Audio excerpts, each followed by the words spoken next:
relevant as that index. And so it's this reinforced buying loop as well as a reinforced selling loop, right? So when things start moving, those folks have to just systematically move money in. All the humans know that. So the humans tend to front run all the computers, and they basically are the ones that sell into these guys. And then that's what inflates these prices. And similarly, on the way down, humans try to front run it by being short into that stuff.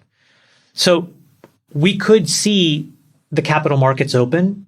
Even if we don't, it's actually the worst scenario because now you have all this money going into a fewer number of names. That sort of explains Facebook has doubled in 30, 60 days. Yeah, I was about to get to that. Yeah. Tesla has doubled in 30, 60 days.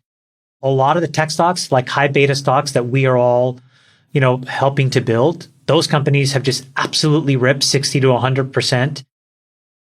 These are not healthy and normal moves. And so the question is, what happens if inflation somehow all of a sudden pokes itself back up? Right now, it doesn't look like it is. And Powell was clear, and it's true. We're in a deflationary cycle. Well, he said deflation 11 times during his, he's we're in a very clear cycle. about his use of language. Yeah. That's why the market ripped. I mean, basically, that was all part of a narrative where inflation's on its way out. We've licked that problem. And that's what the market was pricing in. And I think now the question is, in light of today's jobs report, is that actually true or not? And I'm sorry, disinflation, not deflation. Disinflation, sorry. yeah. Disinflation. So I think, one way to look at this is, Jake, how you showed the chart of the Fed funds rate. Another chart is the yield curve. Can we just pull up the yield curve for a second? This is the yield on U.S. treasuries on, RT bills. And one way to look at this is as a prediction market of where the market thinks interest rates are going. Because the Fed sets the rate for the Fed's funds rate, which is the overnight rate of lending to banks. But they do not set the rate of, 3 months, 6 months bonds, 10-year bonds, and so on. The market does, because the market trades those bonds and it imputes a yield that the market requires to want to hold those bonds.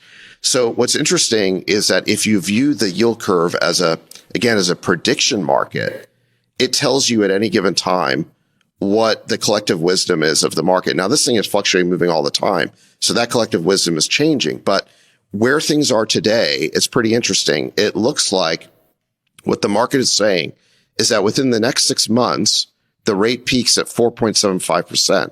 So, Nick, if you just want to hold the mouse on the 6-month dot, you'll see it's 4.76%. So basically, the market is predicting we get maybe one more quarter point, roughly. Not much. And then if you go to the 2-year, it's at 4.09, so a little over 4%. So what the market is actually predicting is that over the next 2 years, we're actually going to get a 50 basis point decrease from the Fed. And then if you go to, say, the 5-year or the 10-year, we're at 3.5%. So the market's basically saying that long-term rates are going to stabilize at 3.5%. We're not going back to the abnormal zero interest rate policy or ZIRP that they had for 10 years. 3.5% will be the long-term stable, cost of money. But you can see that the prediction market thinks that the Fed has done enough to combat inflation because the Fed funds rate now basically is where the bond market thinks it should be. And in fact, the bond market thinks it's coming down over the next 2 years.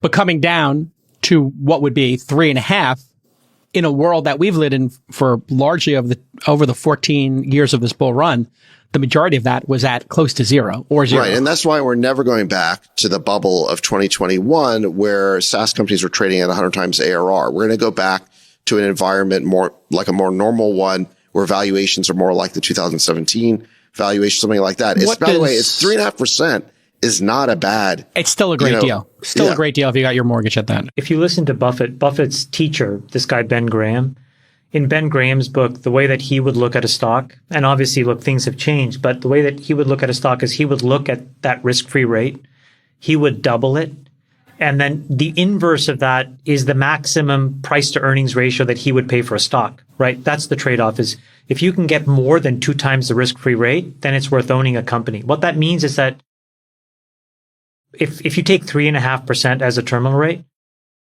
the right PE is around 14 for the S&P 500. Right now, the S&P 500 trades at 22 times PE, which would mean that we are 50% overvalued. Now that, again, that's a Benjamin Graham model. And I think the world has pretty cleanly moved away from it, but there's probably some rooting in that intellectual framework that's still valuable.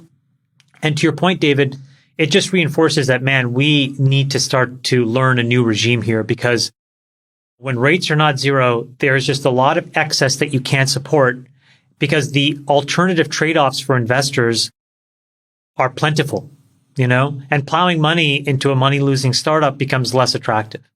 And to just give people some background, that's The Intelligent Investor was that book, I believe. And he was talking about value investing, which is, hey, what's the earning per share? What's the ratio? What's the PE?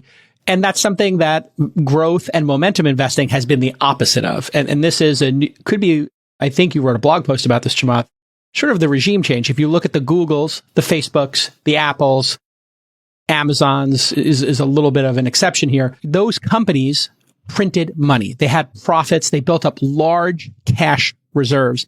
If we look at the next cohort of companies, Airbnb's, Coinbase's, Uber's, et cetera, they focused on the top line growth, much like the Amazon, which was a very obscure approach, correct, Chamath, in the history of this? Nick, do you want to just throw up this chart? We did a little analysis over here, and it was just basically looking back 60 years of company formation. We looked at all of the 100 most valuable public company startups, and we indexed that to the 10-year interest rate. So what are we looking at here, Chamath, with this chart? So basically, we went back from 1960 onwards. So basically, 63 years. And what this shows you is the 100 most valuable public technology companies. Then the size of the circle here is their market cap. And then it's overlaid on top of the 10-year interest rate, as well as gray bars for recessions.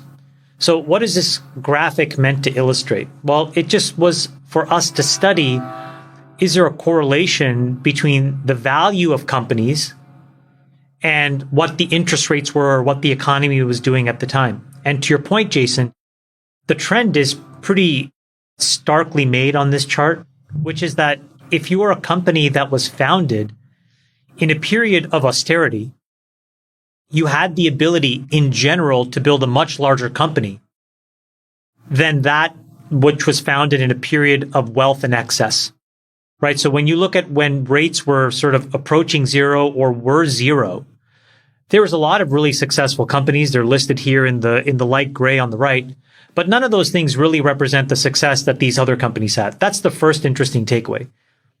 The second interesting takeaway, though, from this has nothing to do with rates per se, but it is that when rates intersect